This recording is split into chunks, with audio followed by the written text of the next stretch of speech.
Good morning. I'm joined by Mark and Jaka. So Mark is the CEO and founder of an amazing company, Enough, which is ENOF, and they're a client of ours. Mark's going to share a little bit more about his time with us. And then we have Jaka Pike, and Jaka is one of our group account directors here at Denver Tribe and working closely with Mark. So good morning to you both. Thank you. Good morning. Awesome. So Mark, thank you for carving out some time to chat with us. I just want to dive right in. Just maybe you can give us a little bit, kind of the superhero origin story, maybe a little bit more about your career path, your trajectory prior to founding Enough, and kind of like what brought you to this point. Sure. So I've spent the better part of my career working with troubled businesses, and in that capacity, I was engaged by a private equity group based in Philadelphia to run a natural foods business that they had in their portfolio. And while running that business, I stumbled onto a really interesting technology. A food scientist had figured out a way to process vegetables through a freeze drying process, where he was able to protect all of the phytonutrients in the vegetables that he was using. And I thought that this was frankly revolutionary. There's nothing like this in the marketplace. Most vitamins and supplements are produced in a lab, and there's really no scientific evidence for their efficacy.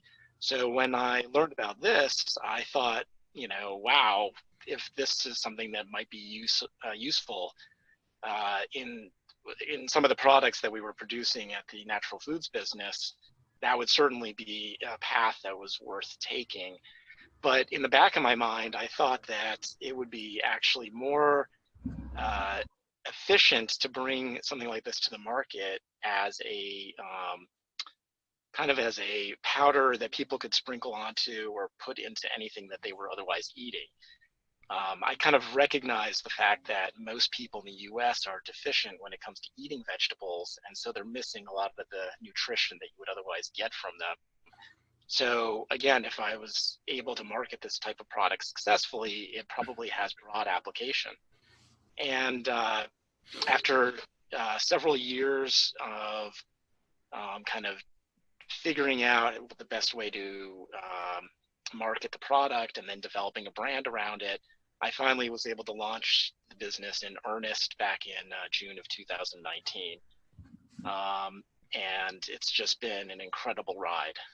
The reception in the marketplace has been phenomenal, way more than I had ever anticipated.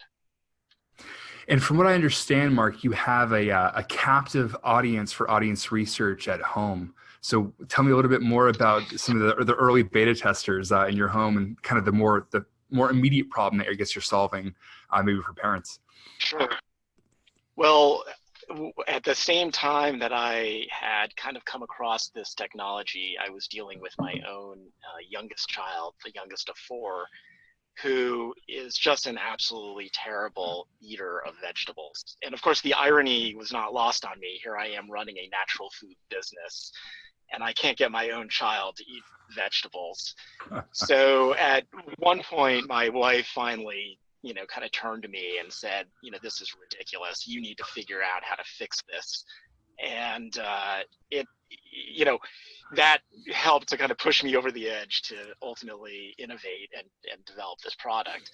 I needed to do something to kind of resolve the nutritional deficiency that my own daughter had. And, this has been a kind of a game changer for us personally. And honestly, I think maybe when I first was contemplating the technology, it was more with an eye just towards solving my own problem. And as I kind of articulated a little bit about what I was doing to colleagues of mine and friends, they all more or less told me that they were struggling with the same kinds of issues with their kids, and you need to do something with this. So that kind of that kind of pushed me over the mental hurdle of actually commercializing the technology. And like I said, you always have a little bit of skepticism about whether your friends and family members are just trying to be encouraging, but they don't really believe what they're telling you. In this case, they were very insistent that what I was doing for my own daughter was something that could be broadly applicable. So I finally pulled the trigger and made enough. I mean, that's really what happened. That's to your point, it's the superhero origin story. It's always the youngest too, isn't it? The youngest. Oh yeah. Oh my. Oh yeah. She's the problem child. I mean, she's a wonderful kid. And my wife and I don't stop trying to change her diet. We've been struggling with her for years. Um, but I mean, she's a great kid and she's well intentioned and she understands kind of conceptually what it is that she needs to do for her own health because we've drilled it into her head, but it doesn't change the fact that she just cannot seem to find a way to really enjoy eating vegetables.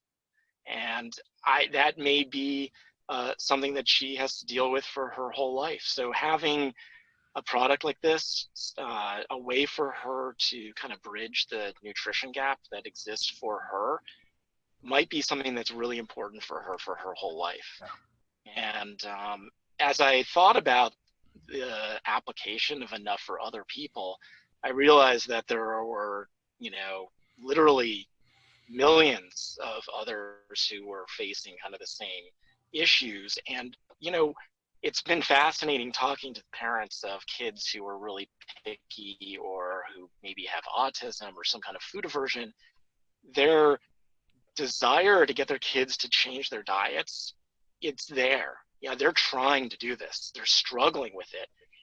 They are never going to stop. They're never going to stop trying to get their kids to eat the right way, but they don't have a stopgap. I mean, there's nothing available to them that really helps them kind of get over this hurdle.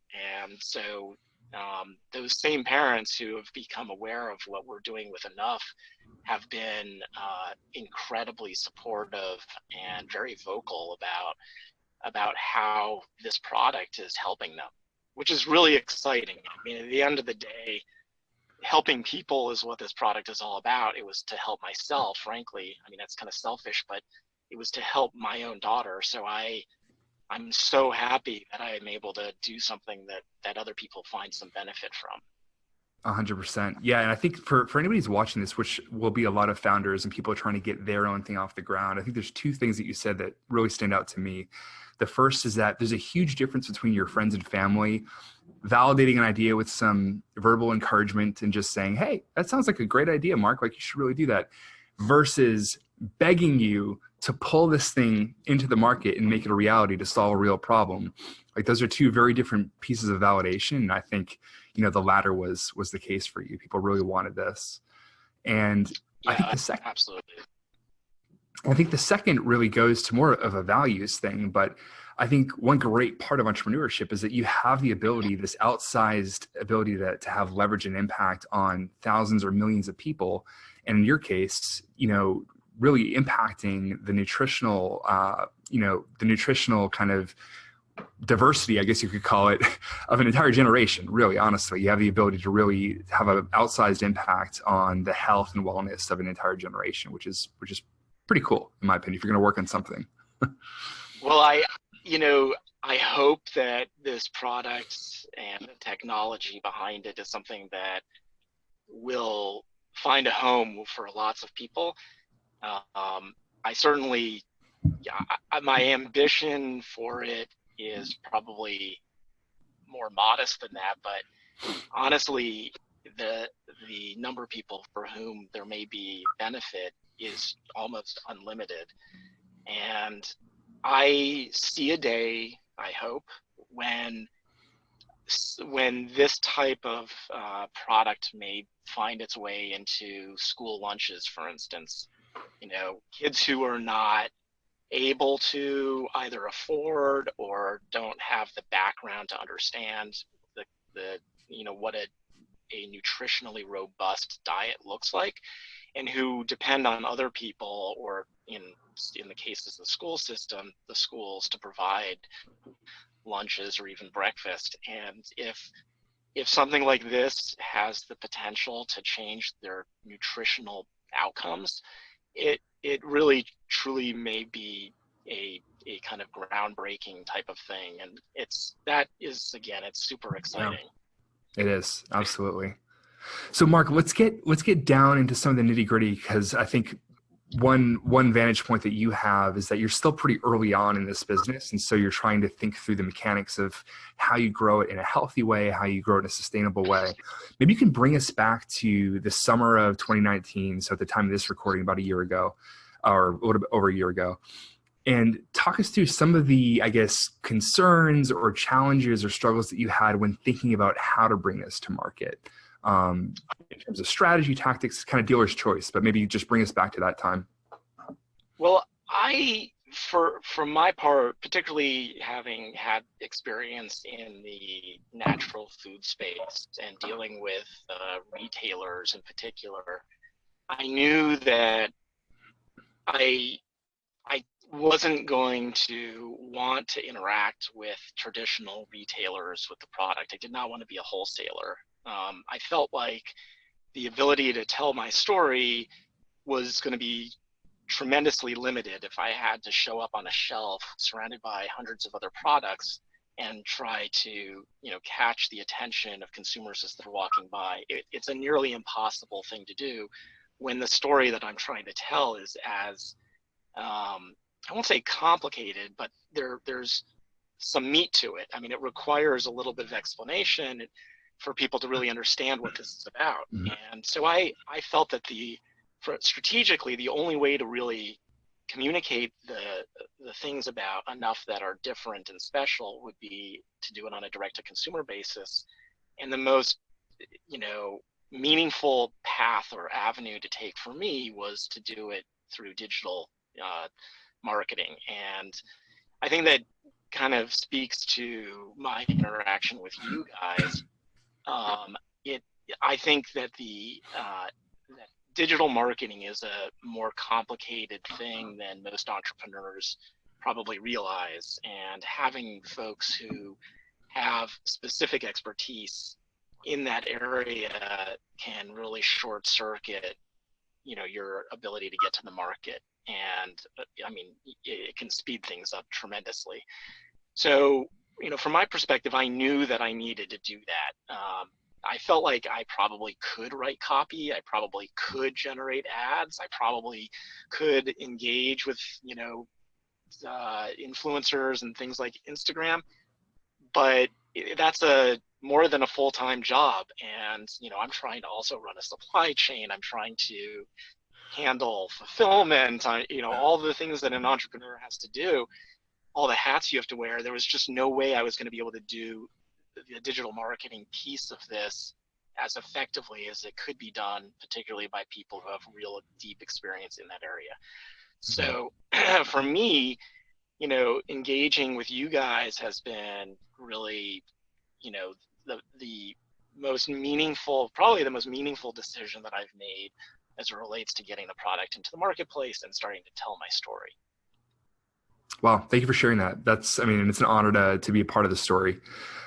So Jacob, let me tag you in for a second, because you and your team have been working closely with Mark. What was some of the initial strategy, I guess, that you rolled out as you saw opportunities in the marketplace, and how to bring this to market on like an online or a digital perspective? Sure. For starters, I got to say, Mark is fantastic to work with. He's, accommodating, and he's so knowledgeable about this product, where he's absolutely right. Like, a lot of people need to be taught, like, what this is. Why do I think it's safe? How can I feed this to my children? That sort of thing. And his depth of knowledge on the subject has really been helpful to us. So when we came into the engagement, we had a site that had a lot of that knowledge, but not a lot of the ease and function and polish that we were looking for in order to bring it to people, to a wide audience that can just be like, great, click to buy. I totally trust this. Let's get it done. So we took care of that to start with. And then after that, I think a lot of it was about focusing on the human element. So what do humans want to do with a new product? They want to test it. So we have a trial packet, and then we, retarget people after they finish the trial and enjoyed it, and then they can go on and purchase a full size, right? So they don't need to commit right away. And the other really big finding for us was, just as Mark said, using these sort of human reactions, these mothers or these foster parents or whoever it was that was taking care of children that really, they found a lot of use in the product, using their stories in advertising. And again, props to Mark, who's always out there talking to his audience. Mm-hmm. One of our most successful ads, we literally took from comments on other ads of just a mother talking about her experience with the product, how much she enjoys it. And then just humanly, other people relate to that. And they're like, okay, I inherently trust this product now because I've heard great things about it. So it's all about, for us, really making sure that, just your regular everyday Joe can trust this and understand why it's useful. And then after that, just bring it to as many people as we can. Totally. So there was that initial kind of site redesign and build. I believe we migrated over to Shopify just for having everything into the same ecosystem. And then what does the scope look like right now? I guess, how are we engaged? How many channels are we running? What does that soup look like? Sure. So we started with basically just Facebook and that Shopify sort of redo. And then we've at this point branched out to, we're doing some Amazon, we're doing some Google Ads, we're doing email at this point. We're creating some landing pages for specific, as you can imagine, this applies to a lot of niche audiences, right? So people who search for, digestive diseases and what have you. So we have a lot of different content pieces that we're trying to roll out and get to the people who would actually find this product enjoyable. So we have a couple different platforms running. We're also thinking about running native because, again, it's a pretty catchy headline, sprinkle your vegetables on your food. You can make a hamburger healthy. It plays well. Yeah. So Mark, to the degree that you're willing to share, would you be willing to share kind of progress, metrics, kind of where you're at in terms of sales now versus when we started in August? Yeah, sure. So maybe the most important metric is the just top line. And we made our very first sale on July 28th. So there was much rejoicing, of course, after the very first person decided that there was something here that they wanted to try out. It took 115 days exactly to make my 1,000th sale. And I will do my 5,000th sale in about 2 days, or maybe actually later today, potentially. So to give you a sense of scope, like I said, it took 115 days to get the first 1,000, and the 5,000th sale will happen about a little less than 60 days later. Yeah. So that's pretty exciting. The business is on pace to do just shy of $1 million if it just stays steady at this level over the course of the year. So those are obviously very key metrics. If you look at my total ad spend versus revenue, it's a little bit better than a 3 times return on ad spend, which is pretty exciting as well. So yeah, I mean, everything is working as I had certainly hoped, and one of the nice things about this process is that the business is generating enough revenue and income at this point to warrant additional investment in the business. And I think that's one of those hurdles that a lot of entrepreneurs face. It's like, well, at what point do I get to break even? At what point am I generating enough income that I can actually make this a full-time thing for myself? And I've already overcome both of those hurdles. So it's, now it's just a function of looking at the future growth of the business and seeing if we can, double it or triple it over the course of this year. That makes this, obviously much more exciting, but it gives me the wherewithal to kind of pursue other avenues, other markets, and to try to really grow the brand.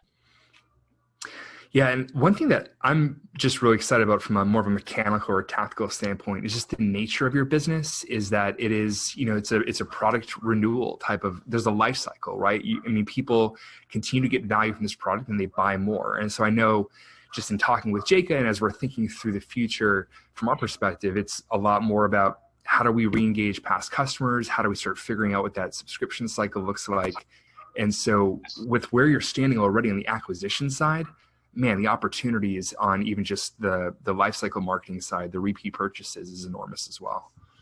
Oh, absolutely. And it's one of the things about having, I think, a unique product, something that people really cannot access anywhere else, that would have people coming back. If they find success with this, they, you know, I think that, at least this is my speculation, and I think we're starting to see some early evidence of this, people will come back to the brand over and over and over again. And I think it speaks a little bit to one of the things that Jacob said, which is about the trust that people have to have in the brand. First, they have to see that other people, you know, that kind of social proof component, that other people are actually finding success, and that might encourage them to buy for the first time. But once they start to see success using the product, and they start to see that there may be benefits that they were not anticipating from the products, you know, having them come back, it just keeps getting easier and easier. And a lot of the people that we market to are struggling with this issue over a lifetime. It's not like a customer's need for a product like this just goes away. I mean, frankly, I wish it did. I wish that people's diets did improve because products like this may not be necessary. But the reality is that they don't, that people really struggle with this issue. And if we can be a solution for them long term, then that's great for them and it's great for the business. Absolutely. Well, Mark, as we kind of wrap up, I'd love to ask just from a vision standpoint, I mean, how do you see, what do you see in the next generation of Enough from a product standpoint? As you continue to have more impact and more reach and you serve more and more families with the product, like what's your vision? You alluded to it a little bit, I guess, on the school side, but do you want to elaborate on that or tell us what else you have in mind for the future? Oh my goodness, there are so many different paths to take. It's hard to even know which one to try to choose first. I mean, if I were to look into my crystal ball and say that this thing is really, really taken off and there are things that I feel like I could do with the product, I think one of the things that I do aspire to, and I don't know how long it may take to get to this stage, but is to try to integrate this technology into food that is being sent to third world countries where nutrition is a much more significant issue, where people are literally dying as a result of malnutrition, or the lack of nutrition causes susceptibility to, you know, a variety of different diseases like malaria, for instance. So being able to integrate this product into food relief and that kind of thing for those types of, you know, for countries that are really struggling with this is something that I do aspire to. I think that's a long way away. I think we need to be able to demonstrate the efficacy of the product. Although the flip side of that is we're literally selling nutrition from vegetables. The message isn't really that complicated. And most people already understand the benefit of eating vegetables over taking a pill, for instance, to try to get, you know, proper nutrients. So I'm hopeful that that message will resonate with people who are in the position to make decisions for, you know, food relief and that type of thing. I think domestically, there are still tons of people who would garner benefit from the product, and it's just about segmenting the market and identifying those audiences and delivering messages that resonate with them. That's something that I think is kind of a more immediate opportunity for us, and you know, I look forward to doing that work with you guys for sure. You know, the statistic I guess I would leave you with as it relates to my product is less than 10% of the people in the United States actually eat the recommended level of vegetables every day. And the average consumption is only 40% of the recommendation. So there's a giant gap that exists for essentially every single person in the United States. That's 300 plus million people. So again, if this product can find a home with anybody who is struggling to get that type of nutrition, then I think the product has literally unlimited potential. Amazing. Like I said, like I said, I think that the key for the success of the business is to identify very specific uh, targets or markets and market directly to them, because I don't think you can really take this product and market it broadly yet. It doesn't have, it's not even close to having kind of the brand recognition that one would need in order to have some type of broad appeal and you know, a message that can be delivered to everybody and have people react to it positively. So it's really about segmentation right now for me. Well, give us a few more months. For sure. Well, Mark, I want to thank you again for spending some time with us, and also really just for allowing us to be a part of your story and what you're doing with Enough. It's a real honor for our team. And Jake, I want to thank you also for joining us and chiming in and giving us a little bit more of the backstory on the tactical side. Thank you both.